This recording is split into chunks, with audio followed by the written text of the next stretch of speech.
E aí, seus clubistas, tudo bem com vocês? Aqui é Maurício do Sem Clubista FC, galera. E bom, rapaziada, hoje temos mais um vídeo aqui no canal trazendo pra vocês algumas notícias que estão acontecendo no mundo do futebol, aqui no futebol carioca principalmente. E no vídeo de hoje vamos falar sobre a possibilidade do meia Thiago Neves jogar no Vasco. O nome dele começou a ser especulado na equipe cruz-maltina desde que o Thiago Neves assinou sua rescisão oficial com o Sport. Além disso, também vamos falar sobre a escalação do Botafogo no jogo de logo mais contra o CSA. Botafogo que vai buscar a liderança da Série B, ainda não nessa rodada, porém mais pra frente, já aproveitando que o Coritiba tropeçou, acabou empatando com o Vitória. E também vamos falar sobre o Campeonato Carioca ir para o pay-per-view da Globo, para o Premier.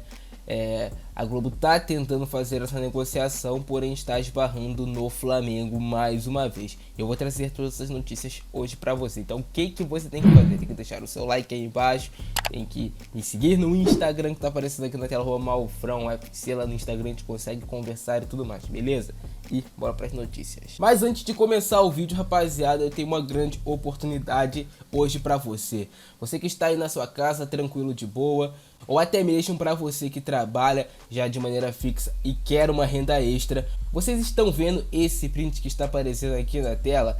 Esse foi o resultado do meu amigo Paulo trabalhando apenas 7 dias em casa, utilizando apenas redes sociais. E para você que também quer ganhar uma renda extra como essa, ou até mesmo superior, dependendo apenas do seu desempenho, faz o seguinte: clica no primeiro link na descrição do vídeo. Não é novidade para ninguém que o Vasco continua atento ao mercado, buscando reforços para o restante da temporada, decorrente aí a posição que o time vem alcançando na Série B. O Vasco é apenas nono e precisa vencer 9 dos seus últimos 13 jogos para voltar para a Série A. E com esse elenco tá claro que vai ser muito difícil se o Vasco não trouxer reforços. Porém, tirando o Nenê, John Sanches e Valber ainda não estão entrando como titulares no time cruz-maltino. E desde a chegada do técnico Fernando Diniz, ele vem observando o mercado junto com Alexandre Pássaro, junto com Salgado, tentando mapear nomes interessantes e talvez não tão caros que caibam no orçamento do Vasco. E em meio a tudo isso, Thiago Neves rescindiu seu contrato com o Sport e logo teve seu nome ligado ao clube carioca. Thiago Neves começou a ser vinculado ao Vasco, começaram a falar que Thiago Neves estava sendo oferecido ao Vasco, que aconteciam negociações, porém a verdade é que o Vasco já descartou a possibilidade de contratar Thiago Neves. Isso porque, primeiro, Thiago Neves é um jogador que já tem uma idade avançada, não faz uma boa temporada, eu acho que desde 2017. Thiago Neves teve problemas no Cruzeiro, teve problemas no Sport e creio eu que não agregaria muito ao Vasco. Também decorrente ao Vasco já ter contratado o meia Nenê, que atua em uma função muito parecida com a do Thiago Neves e também já tem uma idade ali avançada para o futebol. Então são dois jogadores que atuam na mesma posição e o Vasco não teria o porquê gastar com o Thiago Neves. Vê se vocês entenderam. Ele recebe um salário alto, tá longe de ser um jogador barato e seria pouquíssimo produtivo aos gigantes da colina. Então o próprio empresário do Thiago Neves já negou que existe negociação. O Vasco não vai contratar o Thiago Neves, não existe possibilidade disso acontecer nesse momento. Agora sim, o Vasco segue atento ao mercado, segue mapeando o mercado para tentar trazer algum reforço que vá realmente chegar para ser titular e agregar no Vasco. E para o jogo de amanhã contra o Brusque, o técnico Fernando Diniz já planeja fazer algumas mudanças no time titular do Vasco. Entre essas mudanças tem a entrada do zagueiro Valber, que deve iniciar o jogo como titular, tem agradado o Fernando Diniz nos treinos. Além disso, também existe a possibilidade de Matias Galarza ganhar a vaga de Marquinhos Gabriel, que vem sendo pouco produtivo nos últimos jogos com a camisa do Vasco. E também existe a possibilidade do John Sanches, reforço recém-chegado em São Januário, fazer o seu primeiro jogo como titular no lugar do Léo Jabá, que está suspenso por expulsão na partida contra o São Paulo na Copa do Brasil. Então, Vasco pode ter 3 novidades no time de Fernando Diniz. No meu modo de ver, bem válido essas alternativas, né? Principalmente a do Galarza no meio de campo, que eu creio que vai agregar bem mais do que o Marquinhos Gabriel. O Botafogo vem numa sequência de 10 vitórias em 12 partidas sob o comando do técnico Anderson Moreira.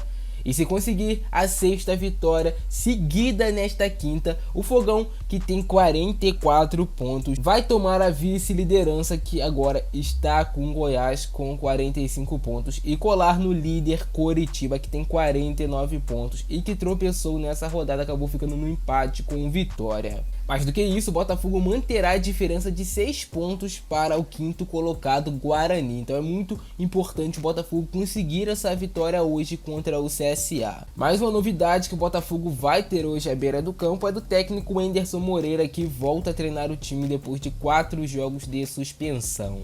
Por outro lado, o Botafogo não vai contar com Pedro Castro e com Marco Antônio. Luiz Oyama, autor do primeiro gol sobre o Náutico, e Diego Gonçalves devem começar essa partida jogando. Então ali 2 perdas, né? Principalmente a do Marco Antônio. O Marco Antônio vinha subindo muito de produção com a camisa do Botafogo, vinha fazendo boas partidas. O Botafogo hoje deve entrar em campo com a seguinte escalação: Diego Loureiro no gol, Daniel Borges na lateral direita, Canu e Gilvan na zaga, Carlinhos na lateral esquerda. No meio de campo, Barreto fazendo a função de primeiro volante, Luiz Oyama como segundo volante, Chay, Varley, Rafael Navarro e Diego Gonçalves, técnico Anderson Moreira. Esse é o time do Botafogo que deve enfrentar logo mais a equipe do CSA. Lembrando a vocês que assim que terminar o jogo podem esperar que vai ter análise hoje sim aqui no canal, então já ativa o sininho para você não perder, beleza? Após o resultado abaixo do esperado neste ano, os clubes procuraram a Rede Globo para negociar a venda dos direitos do Campeonato Carioca de 2022 em pay-per-view, já que em TV aberta os direitos são cedidos para a TV Record. Mas o empecilho volta a ser o Flamengo, principal responsável pelo rompimento com a antiga detentora por ter transmitido em sua TV jogo se aproveitando da MP do mandante ainda em 2020. Para a próxima edição, o entrave é justamente o fato do Clube da Gávea não abrir mão de exibir suas partidas na Flá TV. A TV Globo deseja exclusividade. Fluminense e Vasco também sinalizam com desejo de manter suas transmissões, mas com bem menos veemência. Se forem bem remunerados, podem abrir mão. A proposta apresentada pela TV Globo é em torno de 50 milhões pelos direitos de pay-per-view.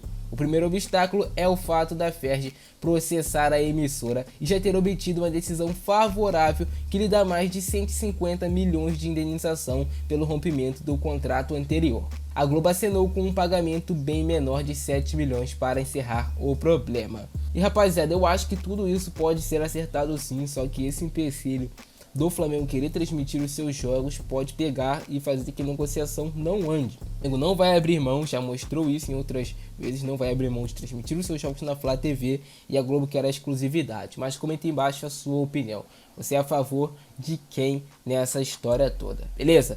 O vídeo de hoje foi isso, vocês curtiram, like, se inscreve no canal, ativa o sininho. Eu ficando nessa por hoje, esse grande abraço, frente, é nóis, e fui.